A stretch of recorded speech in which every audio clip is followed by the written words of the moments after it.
Since my last video about my computer, I added some upgrades to it. My first upgrade was another 1GB kit of RAM made by OCZ. I now have 4 512 memory modules of DDR2 running at 667 MHz.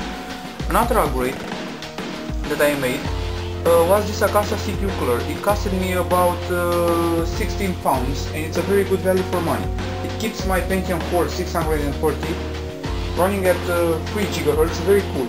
In idle I get around 45 degrees and in full power it reaches 44 degrees.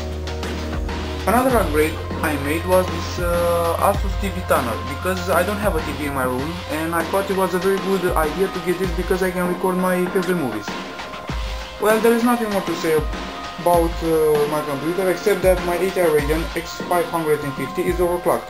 The memory speed is now 540 MHz and the core speed remains 400 MHz. Okay, now these are the 3 programs I use the most. Asus Probation, which allows me to see the CPU temperature and the CPU voltages.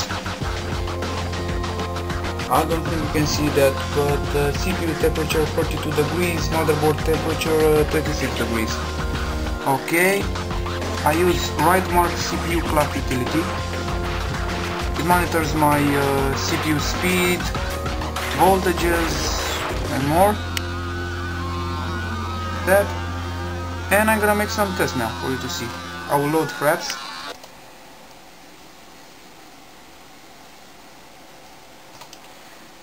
And let's begin some tests.